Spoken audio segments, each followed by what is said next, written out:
The official street sign for Bootsy Collins Way.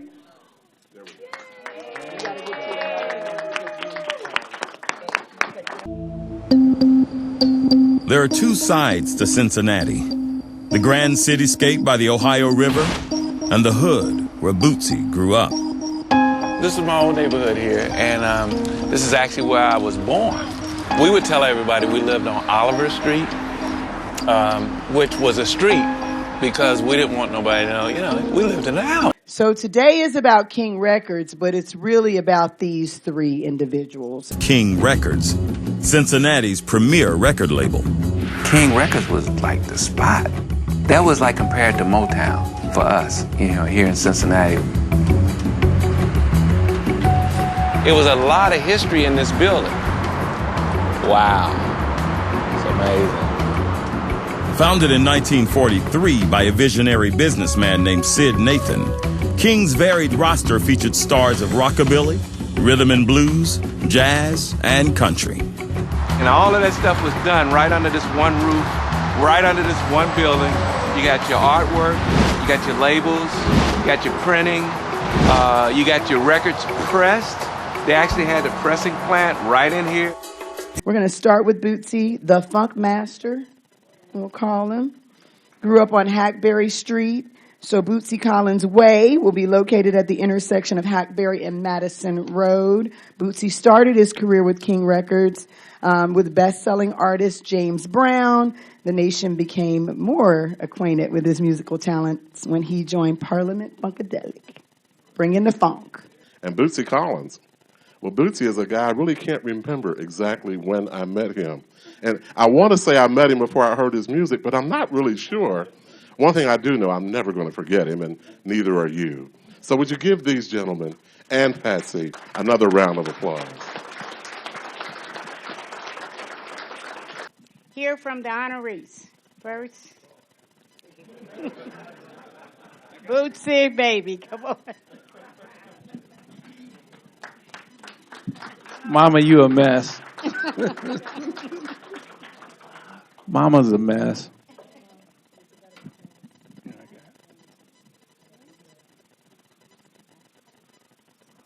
Put my jacket on for the pictures. I want to look cool. Oh, man. Caught me off guard, but what's up, Brother T? You all right? Laughing at me. I'm on the spot. Hey, man, I'd like to just thank everybody. I live right down the street there on Hackberry. And who would have thought? I mean, I didn't prepare a speech because usually when a brother like myself get up to rap, he goes on and on and on. And, I got a whole lot of rap. I mean, they didn't call me Boot Rapper Fella for nothing. Come on. But I just like to thank everybody, man, because without you, none of this would have happened. And y'all always kept pushing me, whether you was with me or not. You kept pushing me. And, I'd like to say to the young people, when we were coming up, like rejection and rejection and resistance helped prepare us for the world. I mean, it helped prepare us to keep going, and we didn't get disgusted so quick.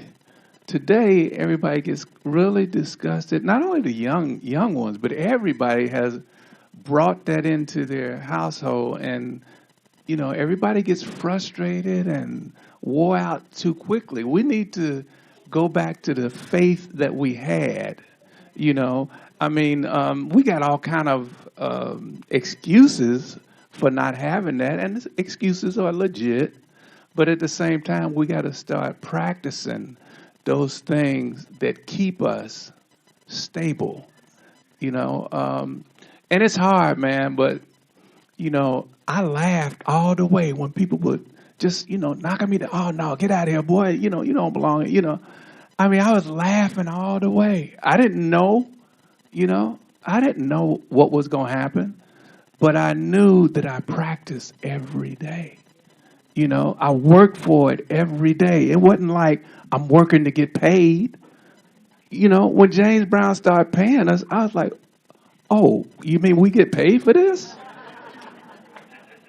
I mean, you know, so it wasn't even about, you know, doing that to work to get paid, but it's all about that now, which is a great thing.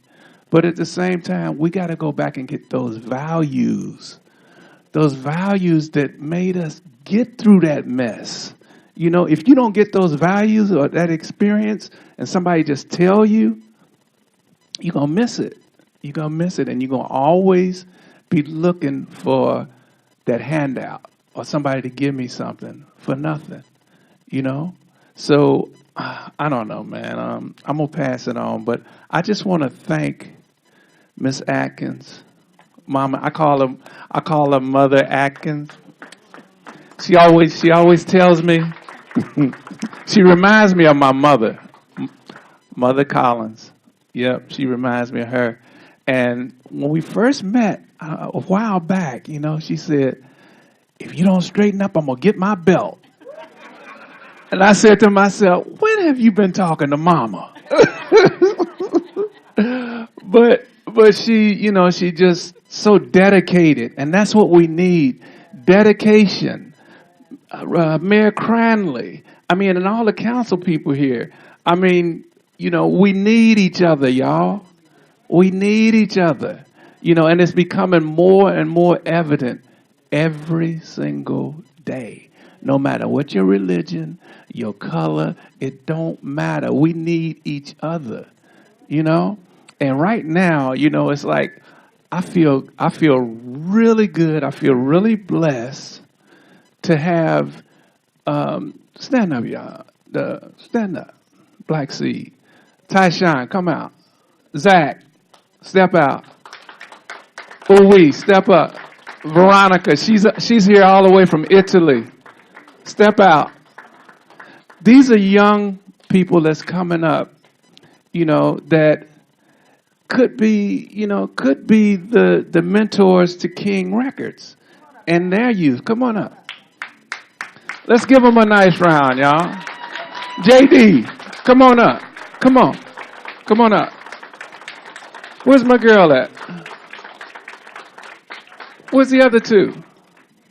Come on up. Now see, I know y'all don't know them right now, but y'all are going to be the first ones to witness stardom right here. Look, just take a good look at them. You might want to get pictures taken with them because we getting ready to put out this record that's going to be the bomb. So y'all better go ahead and get introduced to them because soon as one of them make $3 or $4 million, you better go up to the house and say, remember me. I'm the one that held you and I loved on you when you was over there in the recreation center over in Evanston. You know? But this is what we got to do, y'all. We got to reach back and grab the ones that are dedicated. Mike, come on up. Bring my boy. I mean, this has been my bass player for the last four years in the band, Bootsy's Rubber Band. You know, that's his son. He's coming up. And to have a father like Mike, I mean, I didn't have a father in the home, so I did the best I could, you know. On the one, baby, on the one. Zacharias, I mean, this is another brother, you know, that's dedicated. You know, Tim, where are you, brother? Come on up. Now I'm gonna tell you, I know I'm taking too much time, but I can't help it. Brother Rapper fella here. All right, Tim. This mother right here. Now I'm gonna tell y'all something. I was on back in the day. I was, making $100,000 a night. 1978. I never will forget. We was on the top of the world. Okay, Bootsy's Rubber Band, killing them. All right. So I went through all of that, all those years, and finally realized that, even though I had all these people around me and everybody was with me, I was on the mountaintop all by myself. I felt so alone. Because I was. I mean, I was all alone. Everybody had their hand out. And I'm like, what happened to my friends? What happened to the people that I grew up with? You know, everybody didn't want to rap unless I had some money. I was like, dang. So that made me bag up, you know, and I wanted to get away from it. So I got away from the road and the whole starlight, you know. I got away from that. And so in doing so, I met Tim at a, exercise place, fitness center. You know, because I still got to look good. Shoot, I mean, you know, I got to get myself together. You know, so I met Tim, and he was helping me with my workouts, and he was showing me how to do this, that, and the other. And he said, man, you ought to meet this girl over here named Patti. I was like, man, I ain't got no time for no chicks right now. I done had enough chicks. I'm through with that. I just want to, you know, focus on what I'm going to be doing, you know, next. No, man, you got to meet her. So next thing I say, okay, well, just bring her on over here. You know, because I was so used to, you know, I'm a star. You know, bring her on over here. You know, so he said, man, why don't you just, I said, nah, have her come over here or I'm not going to rap. You know, because, see, I didn't want to rap no way. You know, because I was really through with that. You know, that's what I'm trying to tell my young boys back here. They ain't trying to hear me right now. But to make a long story short, he messed around and went over there and told her something. And she came over there, and I was like, oh, man, you know. So, you know, next thing I know, we start rapping. She was, you know, eyeballing me up and down, you know, checking me out. The good thing about it, she didn't have no idea of who I was. I mean, I introduced myself as William, and she was like, oh, okay, nice to meet you, William. You know, and she wasn't faking. She had no idea. You know, and for me, that was a blessing because that's what I needed. I needed somebody that didn't know me, you know, for that star time thing. I didn't want that. You know, I wanted somebody that took me for who I really was. And I was trying to find William myself. I had been Bootsy so long, creating that monster so long, I forgot until I came home one day and Mama smacked my glasses off. I mean, seriously. She said, boy, go out there and take that garbage out. You know? And that's what reminded me of Mama right here. But, you know, those are the things that you have to consider when you're coming up with the resistance and all that. Because when you get there, oh, man, what you going to do? What you going to do when they come for you? You know? So it's like Tim, you know, he's always been there for me. And the whole thing I guess I'm trying to say is sometimes people that don't know who you are can be the best blessing in your life. You know, my girl, Ivy Veronica, she's from, tell them what part of Italy you're from. Hi, everybody. I'm sorry for my accent. Well, I come from Pompeii, which is a very beautiful city in Naples, and something like 11,000 miles from here. Yeah, that's it. No, tell them about you. Well, actually, I'm an international pop artist, and I work with Pope Francis in Roma, and we make a lot of soundtrack for movie and things like that. And especially, what I want to say is, it's very important that you all remember who you are, because it's the only way you never get lost forever. And simple things are the bestest, always. Yes. Yeah. But if we had time, I would have liked for all of the artists here to say something. But I know we're running short on time, so we're gonna move on. And yes, ma'am. Oh, Mama telling me to move it on, move it. All right, but man, so many of y'all, I thank y'all. I thank y'all. I thank y'all. I thank y'all. I thank y'all. I thank y'all. I thank y'all. I thank y'all. Let's stand up and give the council and the mayor a hand, because they made this happen. Give Mama a big hand. Big Mama, that's right. She said, I might be a little short, but I'm bigger than you. Thank you so much, Mom. Thank you. So, the official street sign for Bootsy Collins Way.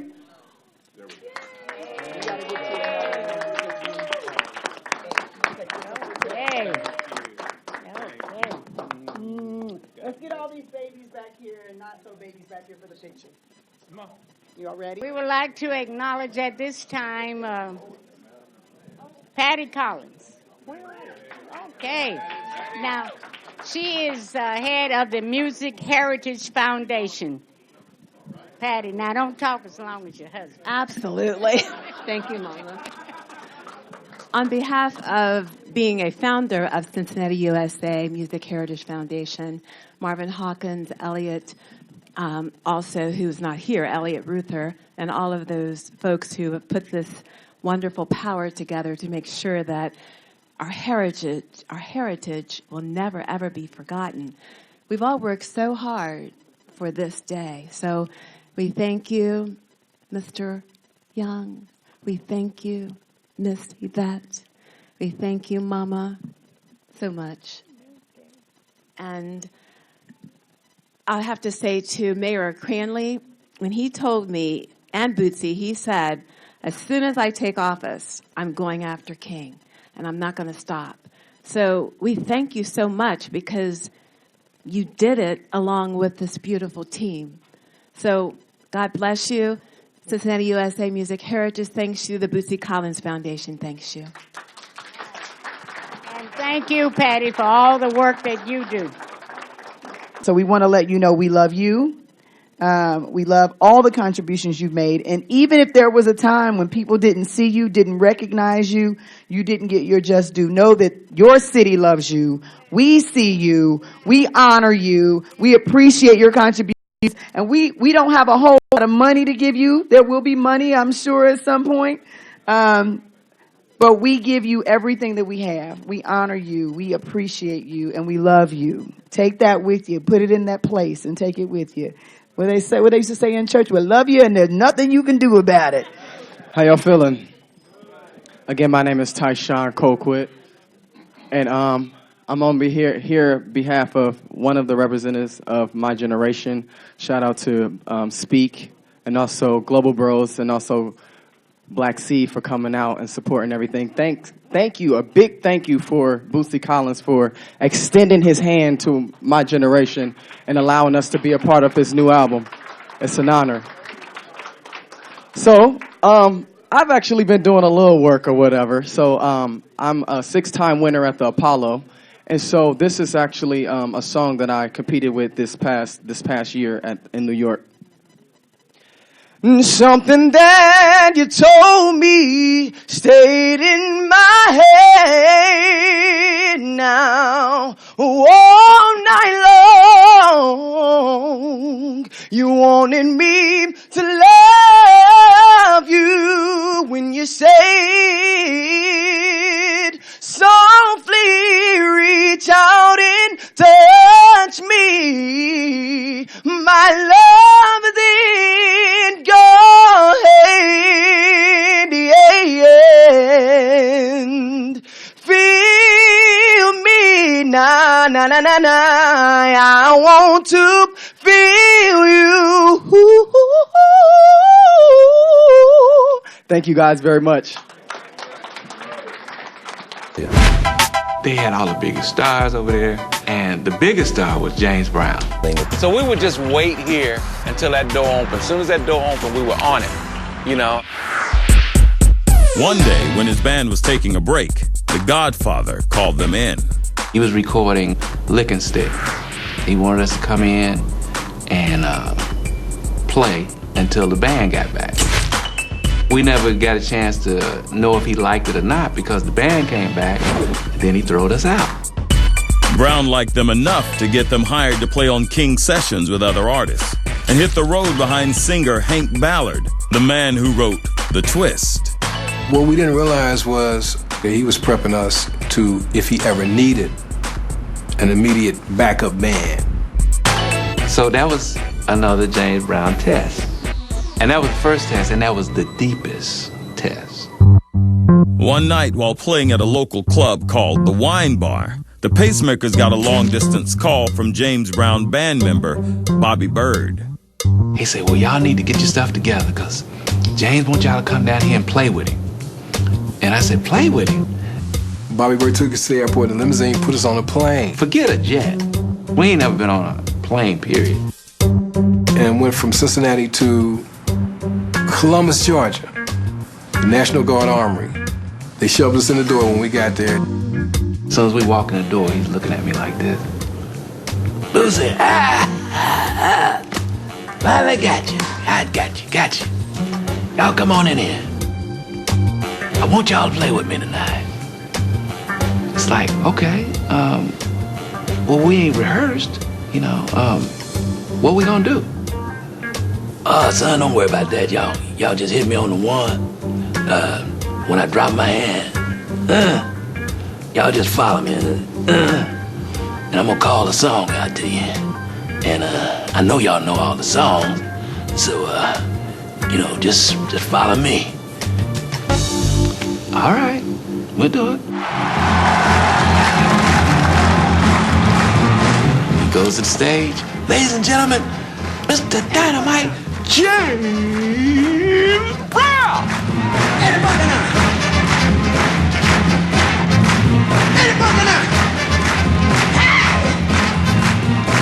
So James came on stage and he would pop off songs in the keys that they were in, and that's how we did that whole show.